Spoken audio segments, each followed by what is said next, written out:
What is up, everybody? Welcome back to the Debbie Royale YouTube channel. We're back with another edition of our top 25 team breakdowns. We're going to be looking at the Clemson Tigers today and what they're going to be looking forward to in the 2023 season. They have a new offensive coordinator. Can they actually score some points this year and be consistent at the quarterback position? We're going to be diving into their full team breakdown, their defense as well, and their schedule, and what we think that their total should be heading into the season. So if you like college football, if you love Clemson, hang on, hit that like button, and we'll talk to you guys after the intro.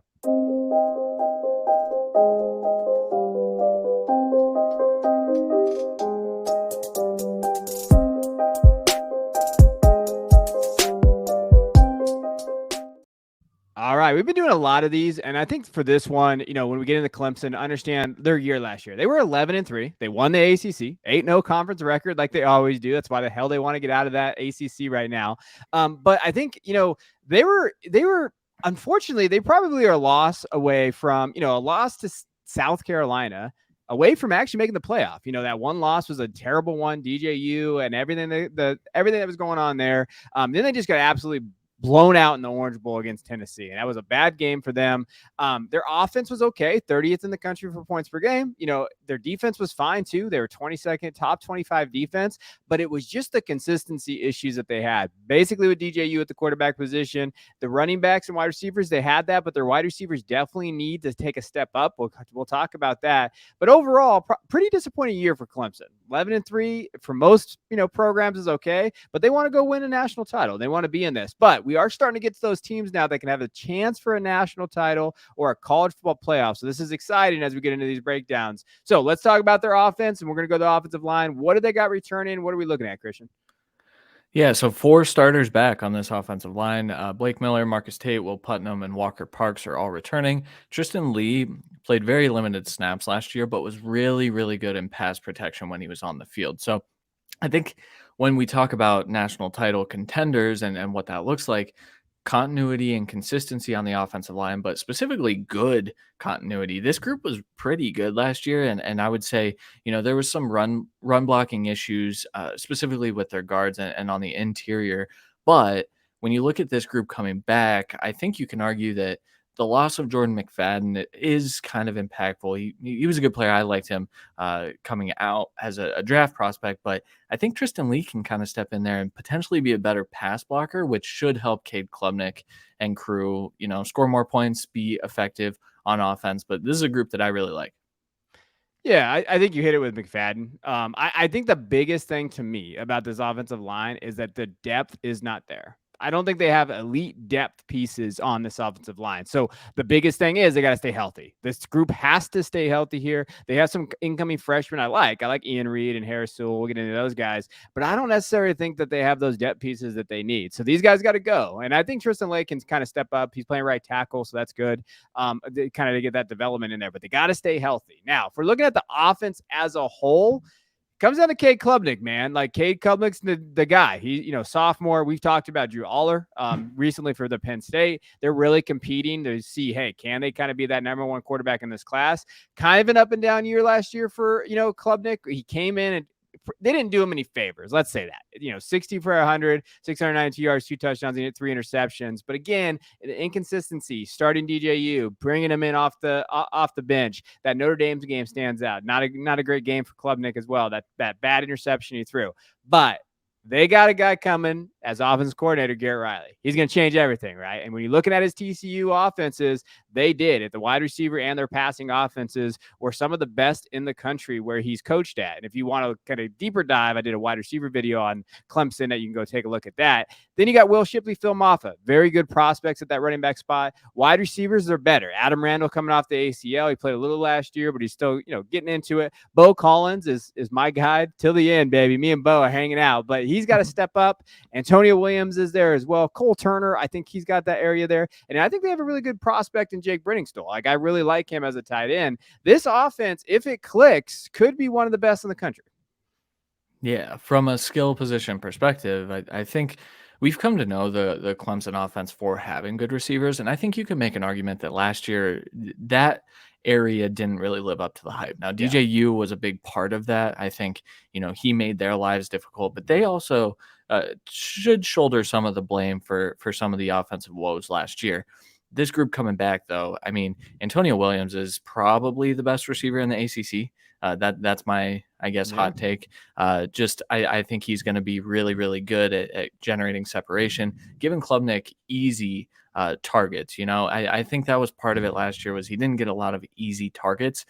I think this year is going to be a lot better for Klubnik. I just imagine what Klubnik would look like in that TCU offense last year with Yeah. some coaching and with some help from the scheme. And I get really excited. That Clemson offense was kind of getting stale. And then you talk about the running back tandem and Shipley and Maffa. I think, this is a nice 1-2 punch. And I think Maffa's probably going to be on the field a little bit more than Debbie folks want him to be. But this is one of the best offenses from an on paper skill position perspective in the country. Yeah, it is. And now they have an actual offensive scheme built around these guys, and Riley's going to do that. I think the Clemson offensive scheme has gone stale. You see that with Tony Elliott, what he's doing right now. It's just gone stale. And so now, all right, how does this look? And is a good hire by them getting him out of there and just kind of getting out of there? They always promoted up in this coaching staff, and it was just the same old, same old, same old. Now that they don't have that, that's good. And I love you calling Antonio Williams the best wide receiver in the ACC because you just pissed off all the Florida State fans out there. So Florida State in the comments, come tell could tell Christian why he's wrong in there. But yeah, I agree. I think Antonio Williams can be. He's a top 50 prospect right now. I guarantee you in his class. So he's going to be there. I think the biggest thing that you said that I agree with too is that wide receiver group last year struggled, and I think the number one reason why is because they couldn't create separation. They just couldn't create separation. That's the number one thing. Bo struggled with it. All these guys struggle with it there. Now, as far as losses go, I don't know if you want to say DJU is a notable loss. You got Klubnik coming in there. I'm just going to say from just probably just from a different perspective of a notable loss, like, hey, it's a weight lifted off their shoulders. Hey, we tried it, didn't work. Now let's move on to our next spot, right? I think that's where it's at. Kobe Pace, it feels like he's been in college for a long time. He's out of there. Joseph Nagata was fine, just couldn't stay healthy. Dakari Collins is a kid I like, but again, notable, probably the one is Jordan McFadden. After that, not necessarily pieces they can't live without. Yeah, Nagata was one of those guys that struggled with separation as well last year when he was on the field. But I do want to shout him out because he's been doing really well in Eagles camp. So, that's another Clemson wide receiver that hit the NFL and might, realize his potential a little bit more when he leaves there. And I think that speaks to how stale that offense had gotten. But yeah, DJU is definitely not notable in terms of his play from last year because I have to imagine Clemson fans were ripping their hair out watching him play last year. It was just really tough to watch. But yeah, Jordan McFadden as well. This is a group that, like, in theory is very notable. In practice, every single one of these positions got upgraded.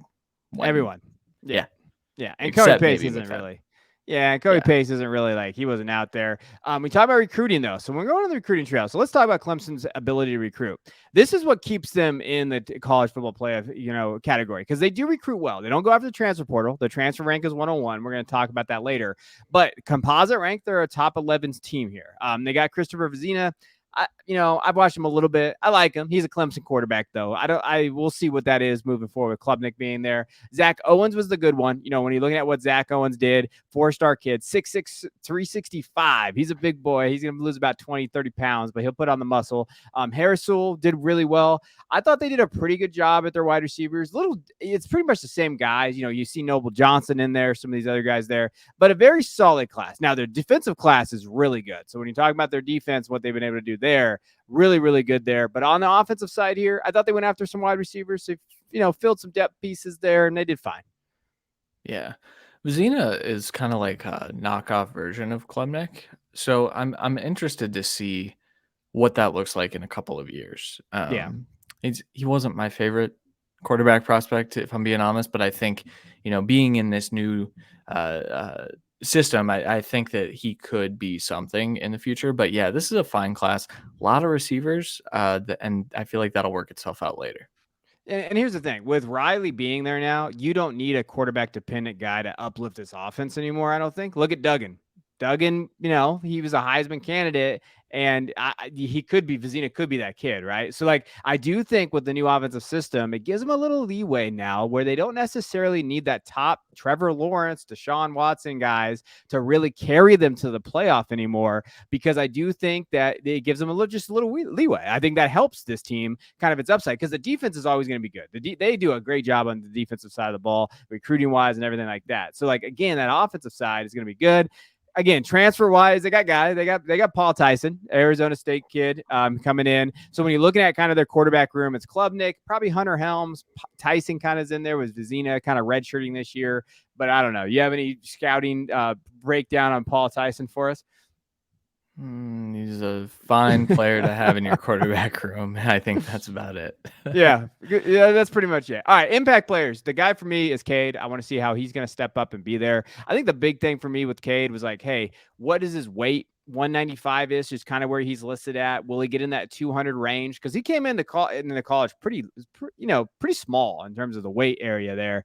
So like, hey, how does that look right there? 5-star kid. Can he step up? I like Shipley and Maffa. I think we like Shipley a little bit more than some out there. I do think that he is a good probably one of the best pass catching backs in the country. Maffa's going to be that Lindale White type back. If I'm aging myself right there, it's because I am. But that idea, just pound, pound, pound.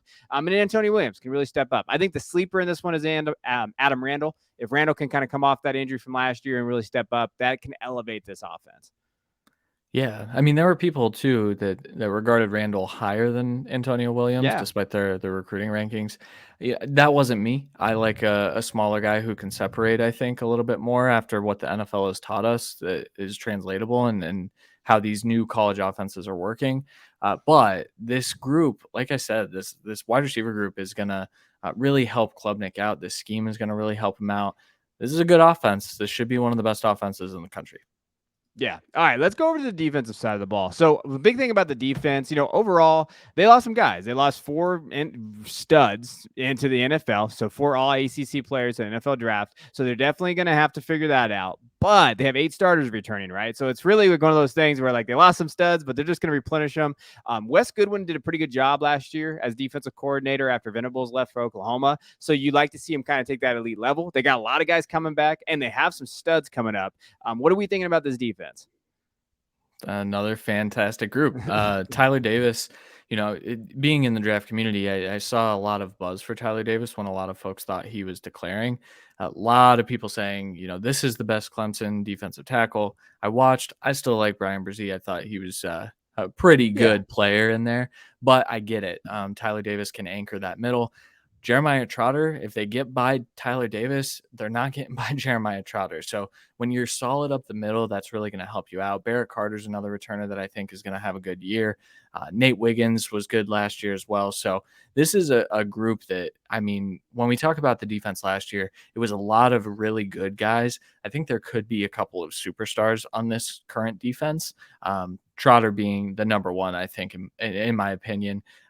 So yeah, I mean, a lot of continuity, a lot of consistency. I think this is going to be the group that takes a bigger step forward even than the offense.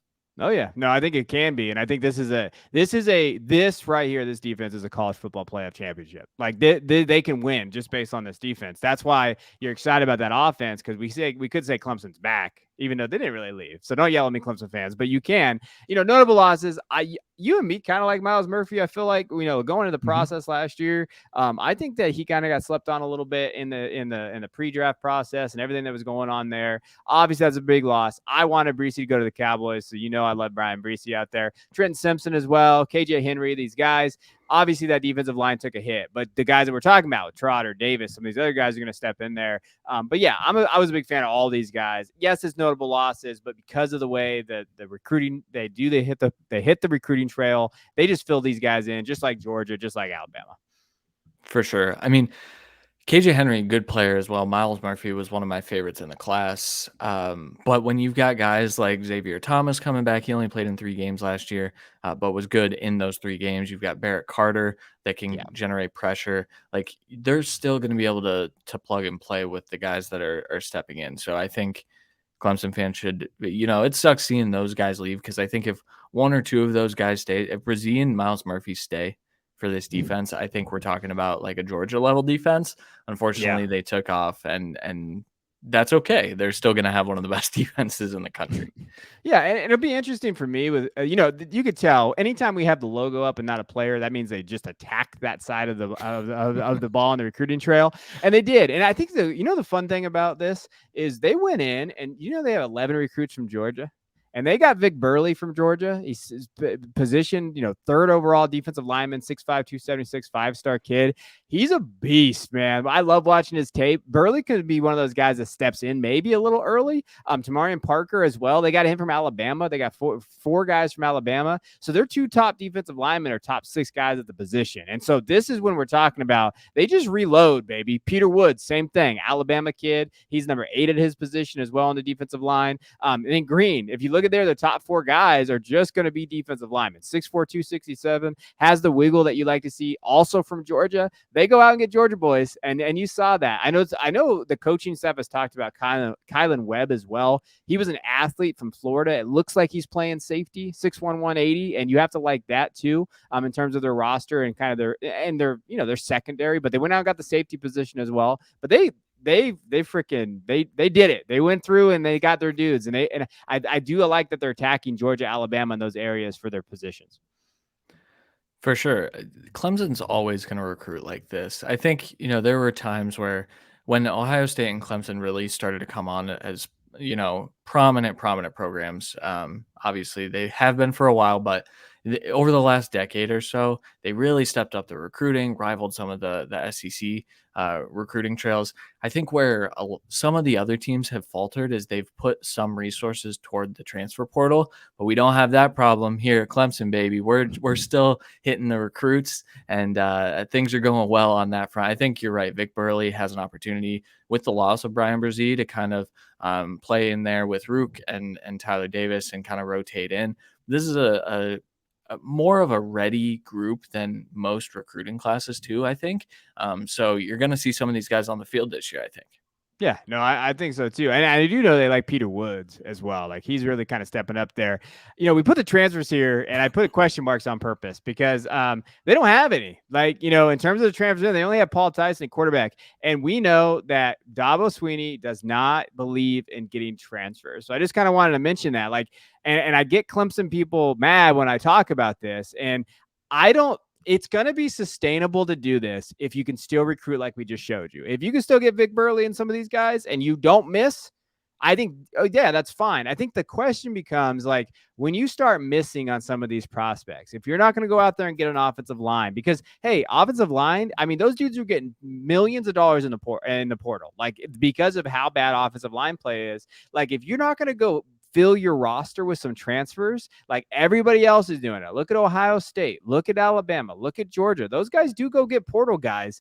And if you're not doing it, then you have to trust your staff, your recruiting, everything 100%. And I do think at some point it might catch up to Clemson. And I understand why Swinney, I guess I understand why Dabo does this. I guess I understand his whole mindset is those guys in that locker room need to believe in that. I believe in them. I get it. I've seen the interviews and I've seen all that. I just struggle to see how this is sustainable especially with the expansion and everything that we see, but maybe I'm wrong.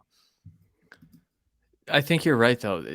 If they start to miss on these prospects and some of these guys just don't turn out, I think the way they kind of ease that is they go out and get guys in numbers. Like we just saw a ton of players in each class.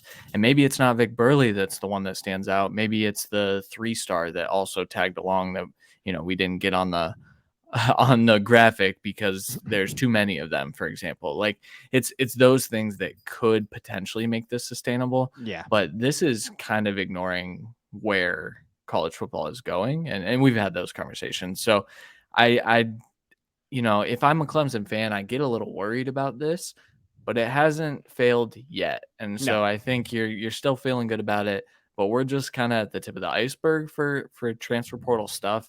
Maybe when they tighten the restrictions, it'll be better for Clemson. But we'll see. I don't know. That go get one or two players. Maybe that might be a good idea. But well, yeah. I mean, You Clemson know, fans, let us know in the comments. What do you think? Do you think that it's going to affect your program, or are you okay with it? Like, and I'm generally asking. I'm not trying to be a person here trying to get engagement. I really want to know, like, what do you guys think around that program? Impact players, we already, we talked about these guys: Barrett Carter, Jeremiah Trotter Jr., Tyler Davis. The thing about Tyler Davis that I do want to mention, that if he could become the first ever 4-time All ACC defensive tackle in Clemson history. So that is a big kind of deal. Like, that, you're kind of a stud if you could do that. And so I think that's something to notice as well. I didn't really put any of Nate Wiggins. He's kind of a rising star in the secondary. I could have put him in there. They do definitely need to shore up that. They were like 76 in passing defense last year, so you definitely need to have that. They have a big test week 4. But overall, this defensive line, linebackers, edge rushers, that's where their strengths are.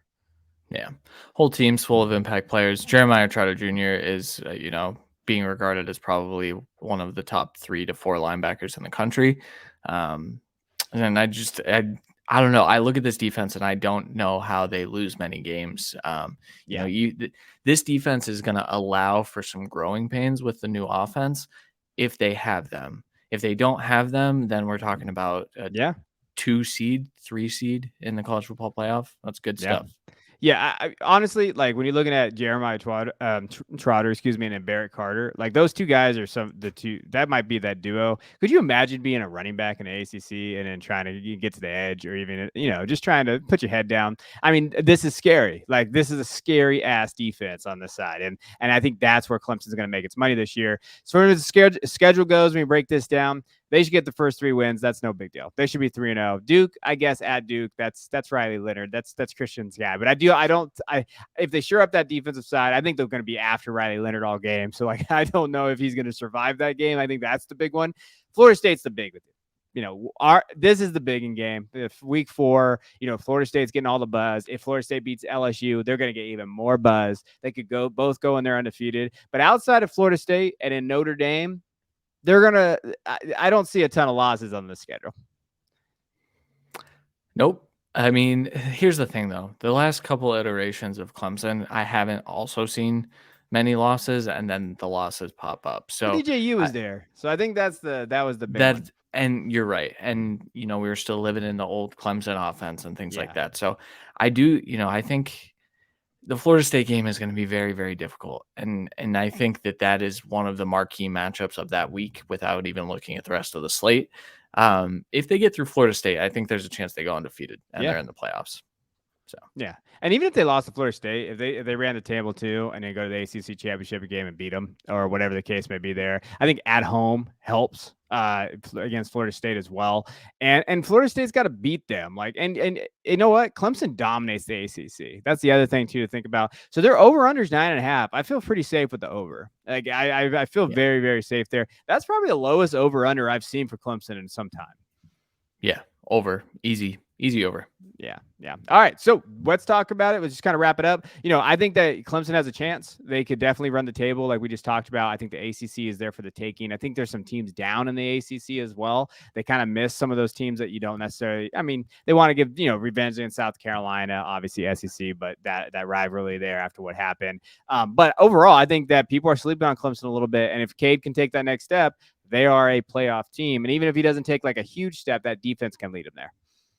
Yeah, 100%. And I think, we've talked about the state of the program. I think they are in good shape moving forward. Whatever happens with ACC, whatever happens with conference realignment, I think Clemson still stands out as easily the best team in the ACC on the football side of things at the very least.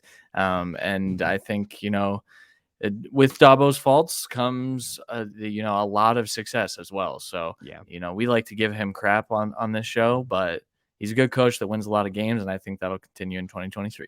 Man, taking a shot at Clemson's basketball program right before we get out of here. All right, we'll talk you guys later. Hit that like and subscribe button. Let us know what you guys think. What is Clemson's football team going to look like this year? Do you think they can make the playoff? Let us know in the comments below.